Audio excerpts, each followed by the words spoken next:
السلام علیکم ورحمۃ اللہ وبرکاتہ۔ الحمدللہ کفا وسلام علی عبادہ الذین اصطفیٰ، اما بعد۔ محترم ناظرین اکرام، آج کی نشست کا موضوع ہے حقیقی عید۔ عید کس کے لیے، کس کی عید؟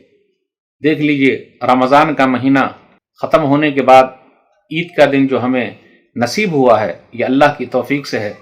کچھ لوگ جو پچھلے رمضان میں، پچھلے عید میں ہمارے ساتھ تھے، اس سال نہیں ہیں، اور اس سال کی عید یاد رکھی جائے گی۔ انوکھی عید ہے، انوکھا رمضان ہے۔ 2020 کی بات کر رہا ہوں، 1441 ہجری کی بات کر رہا ہوں۔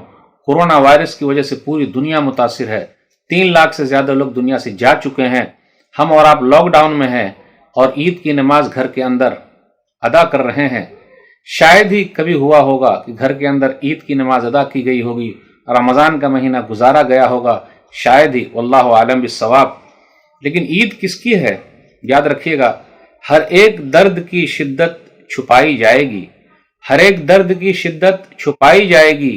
عید تو عید ہے، آخر منائی جائے گی۔ تو میرے بھائیو، گھر کے اندر ہی ہے، کیوں نہیں منائیں گے؟ اسی خوشی اور الاس کے ساتھ منائیے جو ہم اور آپ گھر کے اندر ہیں۔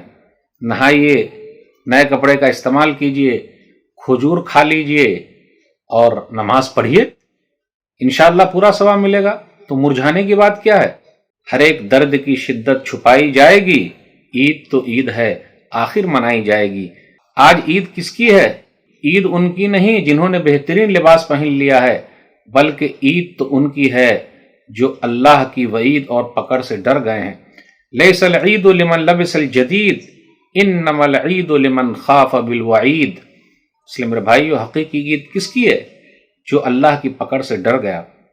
عید ان کی نہیں جنہوں نے بہترین قسم کی خوشبو کا استعمال کیا ہے، بلکہ عید تو ان کی ہے جنہوں نے اپنے گناہوں سے توبہ کر لی ہے اور پھر توبہ پر وہ قائم ہیں۔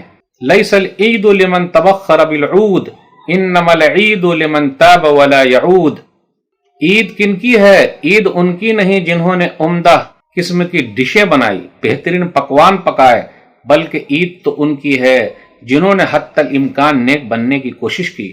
لیس العید لمن نصب القدور، انما العید لمن سعد بالمقدور۔ میرے بھائیو، حقیقی عید کن کی ہے؟ عید کس کے لیے ہے؟ عید ان کی نہیں جنہوں نے دنیاوی زیب و زینت کو اختیار کیا، بلکہ عید تو ان کی ہے جنہوں نے تقوی و پرہیزگاری کا راستہ اختیار کیا اور اسی کو اپنا توشہ بنا لیا۔ لیس العید لمن تزین بزینت الدنیا، انما العید لمن تزود بزاد التقوی۔ تو میرے بھائیو، یہی حقیقی عید ہے، حقیقی خوشی ہے جنہوں نے فائدہ اٹھایا ہے۔ اللہ سے دعا ہے کہ اللہ تعالی ہماری ٹوٹی پھوٹی عبادتوں کو قبول فرما لے، آمین۔ والسلام علیکم ورحمۃ اللہ وبرکاتہ۔